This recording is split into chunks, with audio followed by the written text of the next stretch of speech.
for this presentation. Does anybody have a question? Oh, perfect.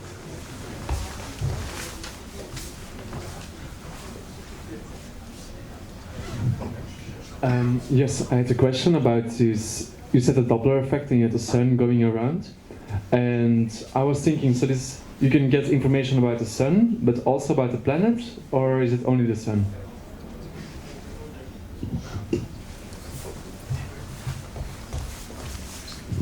So as I said, is it even activated?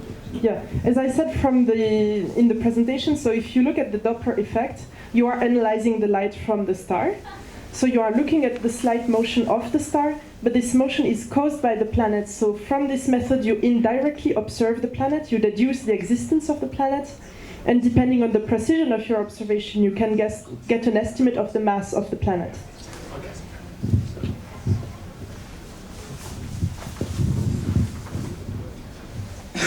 How would you know there is an atmosphere or the composition of the planet? So here we will look at the spectrum. So I assume you know a bit what spectrography is.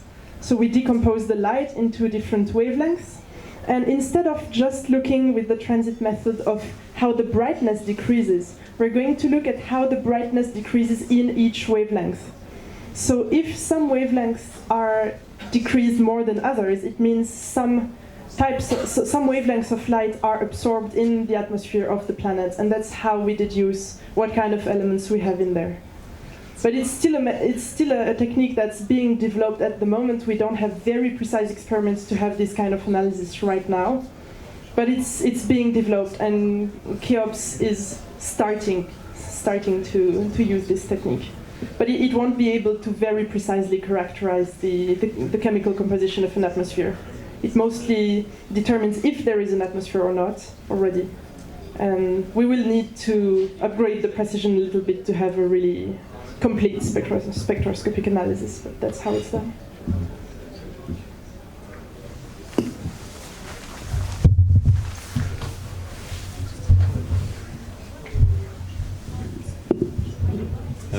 Which one was the first directly imaged exoplanet? I don't think you said. It has a very complicated name. I have to admit I don't know it by heart.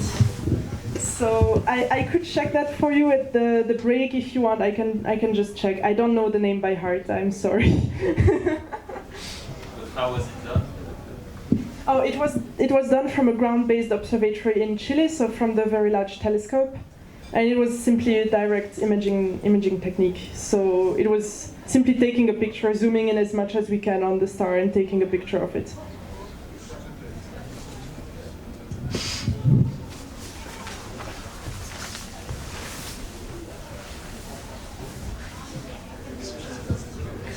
What would Cheops bring to astrophysics? Like, will it be a real breakthrough or just another satellite?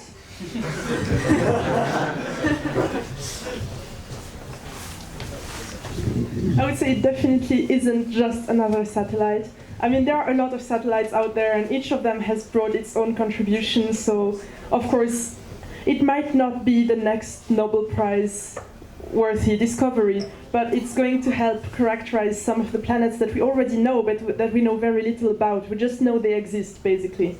And now we're going to measure their radius with a precision, a really high precision, and we can also determine if they have an atmosphere or not. So this is going to help understand more about planets that we already know about, and it's going to help determine which of these planets are going to be the ideal targets for further missions, even more precise missions. So, for example, which planets would have a high chance of being habitable, which ones we could look for with the next generation of satellites that's going to be even more precise than this one.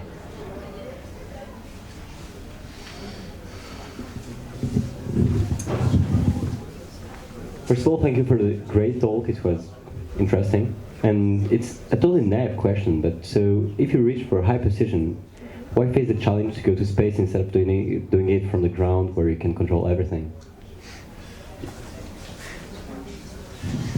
Well, on the ground we can... On the ground, we can control more, and we don't have the problem of having to launch it. But the problem is that we have the Earth's atmosphere, which causes perturbations. So the light from the stars, when it arrives to the ground, it is partly absorbed, and it is also scintillated because of the disturbances in the atmosphere. So if we want to reach very high precision from a ground-based observatory, we need to have what we call adaptive optics. So it is also a very costly and very difficult technology that's being developed at the moment. So in the end, the challenge would be similar to bringing it to space. So in this case, we just bring it to space.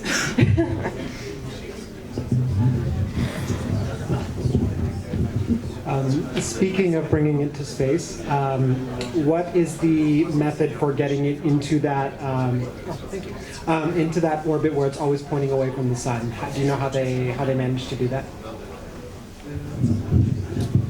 So what they do is they just get the satellite into the orbit. So from the rocket, it's nothing very complicated. It's just a low Earth orbit. They just put it at the right altitude with the right velocity, and then all the fine-tuning is done by the spacecraft itself, by the satellite itself. And it is made so that the three axes of the satellites are pointing in very precise directions. I haven't checked the exact technology they use for that, but they have techniques to make fine-tuning corrections to the orientation of the satellite while it is in flight. But it's not done while initially bringing it to space. It's not done by the rocket.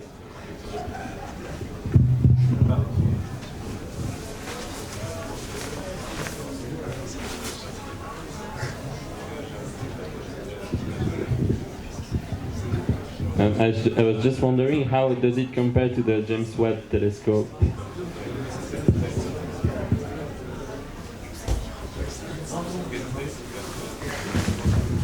So it is a very different technology from the James Webb telescope. The James Webb is going to have an absolutely huge mirror, so it can collect light from much dimmer sources and also have a very high resolution.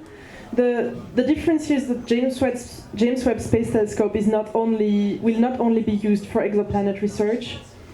It is basically the next generation after Hubble, and it's going to be used for many different purposes, including exoplanets. But CHEOPS is specifically dedicated to exoplanets, and it has the resolution and the technology needed to make these transit analysis, while the James Webb is much more general. And the technology is very different, mirror is very different. And the James Webb is a completely other scale, basically. I mean, CHEOPS is a small satellite, it's just 1 meter by 1.5 meter by 1.5. And it's a 50 million francs or dollars budget. James Webb is something completely different. Like it's a very large scale project that spans a lot of the areas of astrophysics that we still don't understand.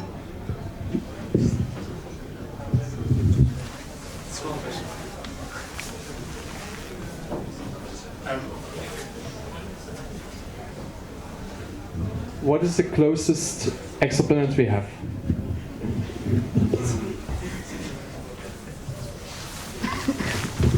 It has been quite recently observed that there are exoplanets around the closest star to the Sun, which is Alpha Centauri, the Alpha Centauri system, and the red dwarf Proxima Centauri. So this is the closest star we have, this is also the closest exoplanet that we have.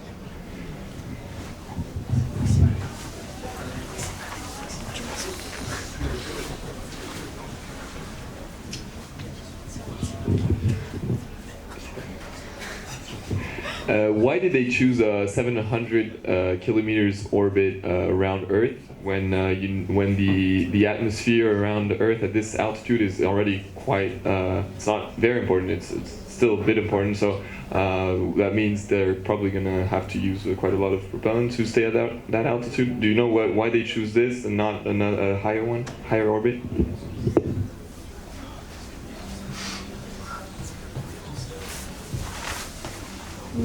I am not entirely sure why they chose this orbit.